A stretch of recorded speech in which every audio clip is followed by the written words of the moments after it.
Good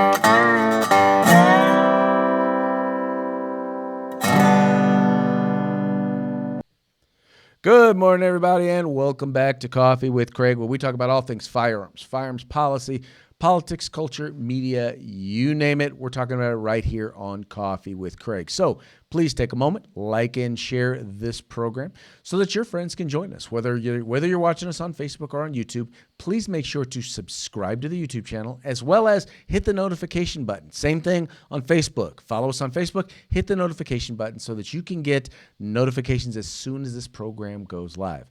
Also, you can listen to us if you just want to listen to us on Apple Podcasts, Apple iTunes, Google Podcasts, Spotify, you name it. Tons of different opportunities where you can listen to us as well. So please remember, listen in and tell your friends. Also, fpcgear.com, fpcgear.com. It's a great place to go and buy pro Second Amendment gear. I realize it's after Christmas, so in case you didn't get what you wanted, or you didn't get something that you wanted, this is the place where you can go and get that pro 2A t-shirt, hoodie, or coffee mug. And know that every dollar that you spend will go right back into the fight for our right to keep and bear arms. So you can support the Second Amendment, and you can look good doing it. That's fpcgear.com. All right, let's get into today's topic. Now, last week, I gave you a breaking news alert about one of the lawsuits that we have filed here in the state of California. Now, this is a piece of litigation that could have national impact. And to talk a little bit about the Linton case, we have a good friend of the program, but not only that, a fantastic attorney working with the Firearms Policy Coalition, Firearms Policy Foundation, and the Cal Guns Foundation. We have Mr. George Lee. Mr. Lee, how are we doing today? Excellent. It might be good if I actually made sure that you were included in the actual thingy. There you go. Now I got you. All right.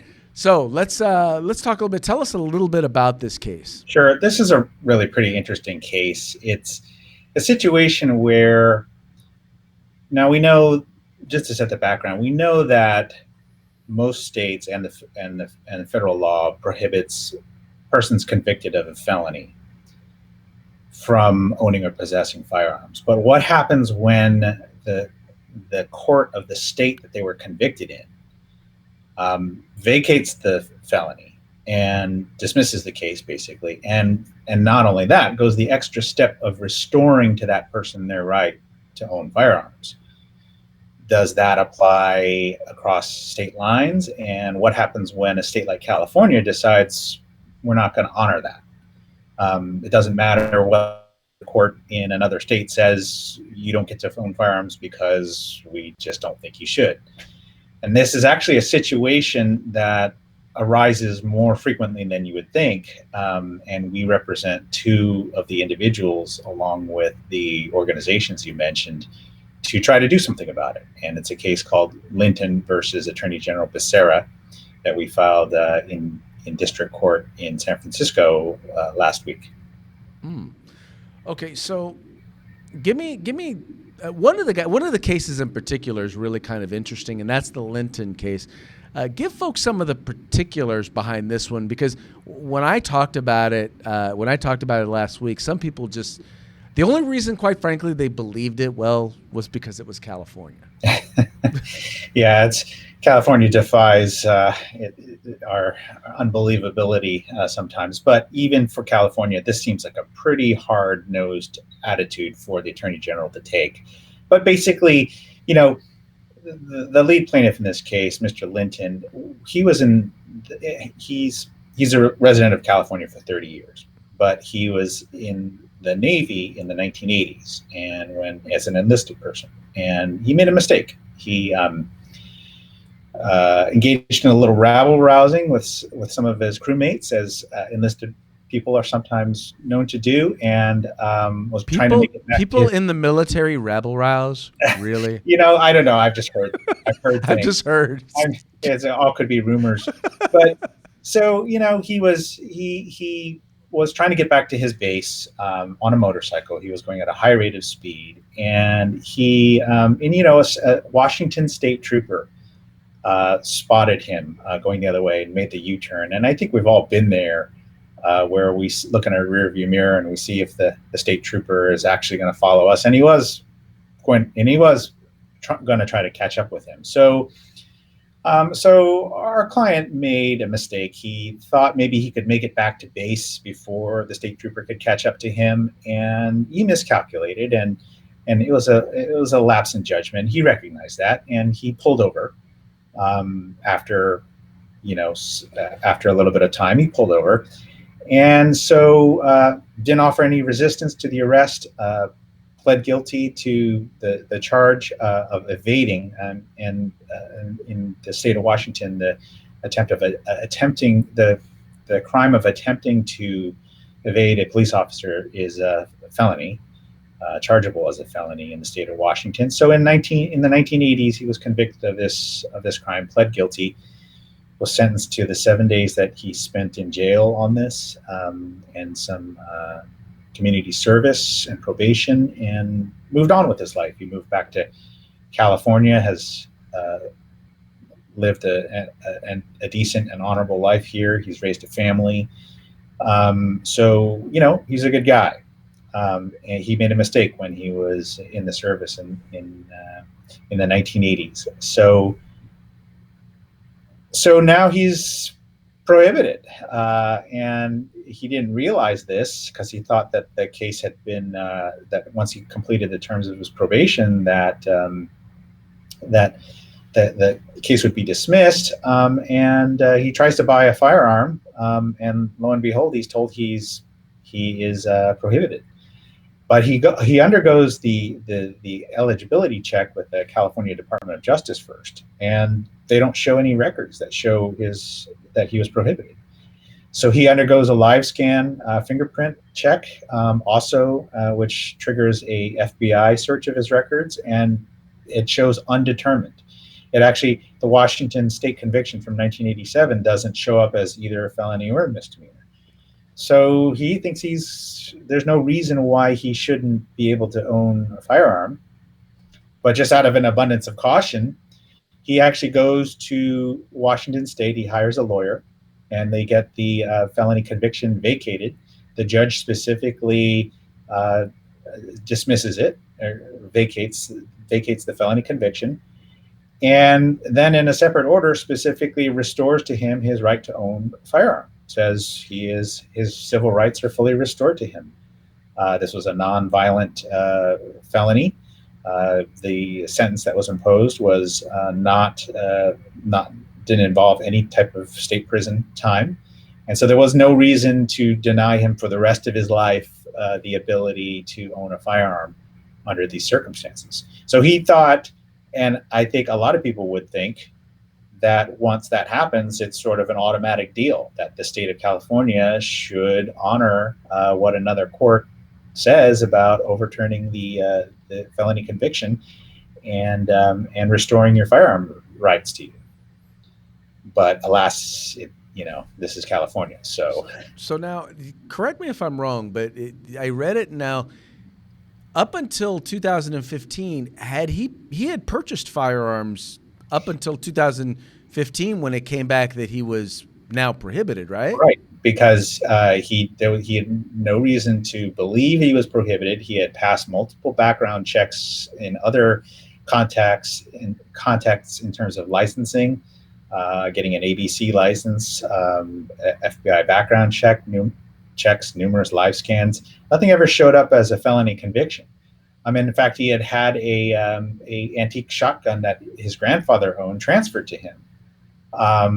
And so there was no reason for him to believe that he was a prohibited person. So he was shocked, of course, when he goes to purchase a 22, of all things, just a 22 pistol, and he is denied by the DOJ on that. But see, he does the right thing in this circumstance. He goes to Washington State to try to clear it up. He gets it cleared up. He gets his firearms rights restored to him, and you would think that would be the end of the story. Right. But not only did they prohibit him from being able to own firearms, they went a step further, didn't they? Well, yeah, they actually sent armed DOJ agents operating presumably under the Armed Prohibited Persons Systems program to come to his house and take away all the firearms that they realized that he had, including his grandfather's antique shotgun, because they thought he was prohibited. And in fact, at the scene, they show up to his house and he's not even home. His wife is home, and she's showing the agents the court orders from the state of Washington, saying here's the vacation of the felony conviction. Here's the court order restoring him his firearms rights. And I honestly, to be candid, I think the DOJ agents were caught in a bind and were pretty sympathetic to him, and they sought some upper approval to see if they can give him his guns back. But and they called the Deputy Attorney General who was handling the case, and he said no, he's prohibited as far as we are concerned in the state of California. And the Washington court order doesn't really mean anything as far as we're concerned. And that's probably the reason why that Deputy Attorney General is actually specifically named in the lawsuit, right? Correct. I mean, he made a decision and it's based on the policies of Attorney General Becerra on down, that we're not giving anyone guns if we don't have to, and I'm sure that's where the policy stems from. But he made a decision, he made a call, and it's the wrong call. Mr. Linton's attorneys, who he had retained to specifically deal with the Department of Justice on the issue, had numerous letters and conversations with this Deputy Attorney General, and the Attorney General told him basically he's out of luck. We don't really recognize out-of-state court orders, and your only recourse is a presidential pardon. A presidential pardon. So, to sum the story up, an individual who pled guilty to a nonviolent wobbler. Correct. Over 30 years ago. It was supposed to have been converted into a misdemeanor. It never was. Moved to California, has been, owning firearms the entire time that he was here. Decided to buy a firearm, was denied, found out why, went and made sure everything was all cleared up. Then came back and tried again, did an eligibility check. They told him, oh, yeah, no, you're cool to own guns. Went to buy a gun. They told him, nope, you can't.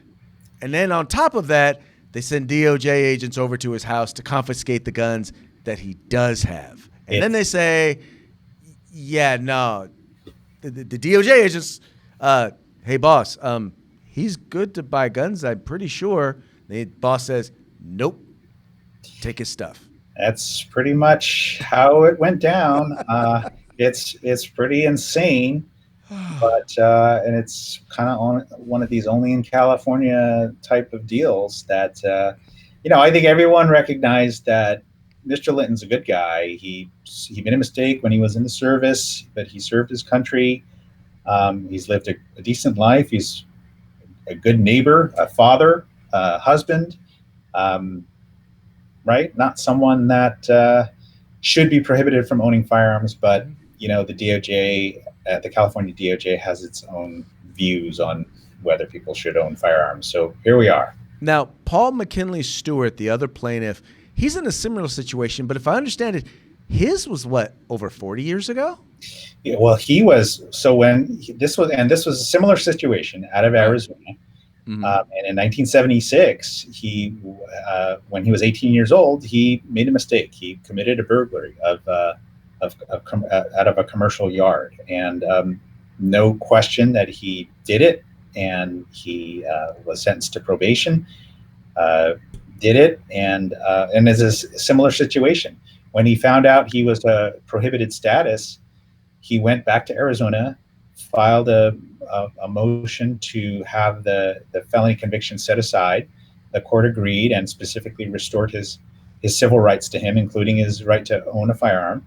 And you think that would be automatic, but just like with Mr. Linton's case, the state of California isn't going to recognize that, and basically is just going to deny you the right to purchase or own a firearm for the rest of your life because of a mistake that you made When you're 18 years old in another state, even though the other state recognizes that it wasn't serious enough to prohibit him for the rest of his life. Now, why is this case so important? Because I know some folks are saying, well, hey, they did a crime, yada yada yada. But I mean, I know why it's so important, but explain to our audience why is this case so vitally important? Sure. Well, I mean, obviously, the overarching Second Amendment question is: can you just deny somebody the right to own firearms for the rest of their life because of mistakes that they made when they were young, in their teens and 20s, for nonviolent things, offenses that occurred 30, 40 years ago? So, I mean, that's the Second Amendment question. But why the case is important? I mean, first of all, as you know, Craig, FPC tries to help out as many individual gun owners in situations like this when we can. And, there's far more situations than we can throw resources to, and we wish we could help them all. But when we can help out people in these situations, we do. And this is a really good case, I think, where we can really help out not just these two individuals, but other people who are in a similar situation, or gun owners who want to move to California, but have the similar court orders from other states. We want to be able to help them recognize it, or have the state recognize that's legitimate and that just can't be ignored. Well, I think I'm sorry, I was going to say that I think that's really important, because think about it. If you live in another state and you go through this process, you've been a solid citizen for 30, 40 years, and you've had that a conviction either overturned or set aside or something like that, and then you move to California, you're a prohibited person. You could be a prohibited person in California, and unbeknownst to you, have an armed police show up to your house to take away your firearms. Exactly. I don't think it would even dawn on someone that they're breaking the law if the court orders from the other state restored to them their right to own a firearm, and then they get a job offer in California. So of course they're going to move to California with those guns. It's just inconceivable that the state would think that person shouldn't own guns, but here we are. So yeah, it impedes people's right to travel too under such circumstances. So now offline, we were talking about really kind of the area of law that applies to this has to do with full faith and credit. Explain once just a little bit. You kind of explained it a little bit, but how that kind of works, and then what are some examples in law where, other than firearms, where this has been important? Well, right. I mean, and this is an interesting case because it's not just a Second Amendment case. It brings in other aspects of the Constitution, the full faith and credit clause, which states that a state is honor bound to honor the judgments of other state courts. It can't just pick and choose what judgments it likes and which ones it doesn't. Part of the deal of being a state within the United States is that you need to live by this clause. You don't get to pick and choose what policies you like and which policies you don't like.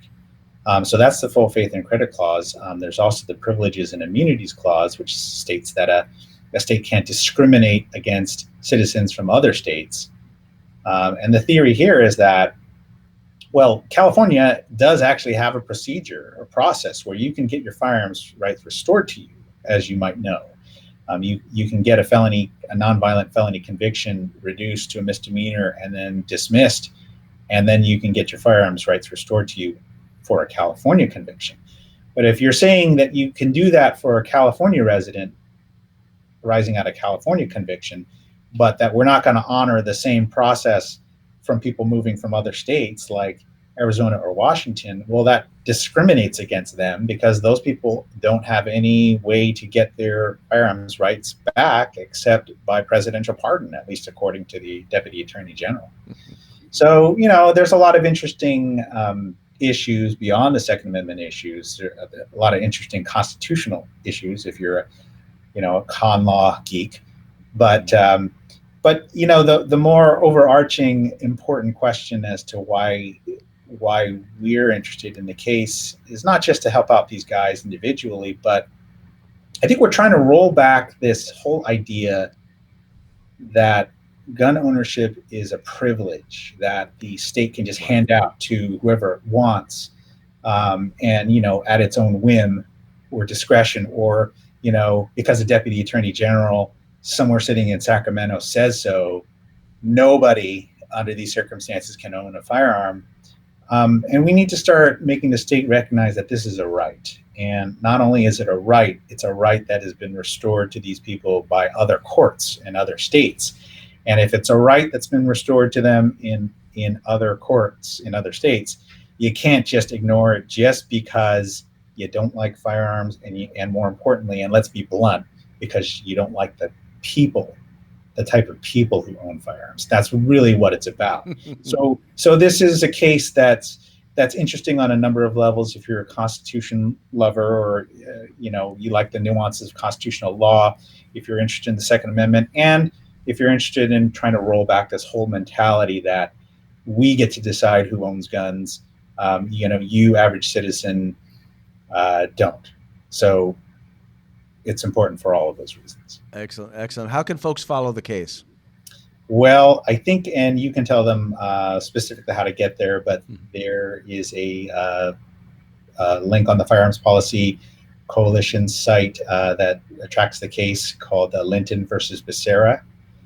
And then, of course, if anyone is in a similar situation, and that is specific to having had a felony conviction overturned or vacated in another state, and having their firearms rights restored to them by that other state, and wants to purchase a firearm, or has been denied the right to purchase a firearm by the state of California, they should definitely get in touch with FPC through the legal action hotline. Exactly. If you look in the description of this video, you'll see the legal action hotline information, as well as there'll be a link to the lawsuit, or to the press release, and then to the lawsuit, so that you can kind of read about it, which is a lot of stuff we just talked about, but also read the actual lawsuit and get information and get connected. George, thank you so much. Thank you for all that you do. You guys do, you attorneys, you guys do a lot of the heavy lifting, and we very much appreciate all the work that you guys do. Well, thank you. It's my pleasure, Craig, and happy holidays. Happy holidays and Merry Christmas and Happy New Year's to you, sir. You take care. Okay, you too. All right, everybody. That was George Lee. Once again, fantastic interview, interesting topic. You guys know these things are so important, so please make sure, follow the links in the description, get involved, get engaged with the Firearms Policy Coalition. Please remember to like and share this program. Let your friends know the Firearms Policy Coalition. We are the home in the fight for civil rights. Got to use them, or you're going to lose them. You guys take care. If you like our videos, follow, subscribe, like, and share.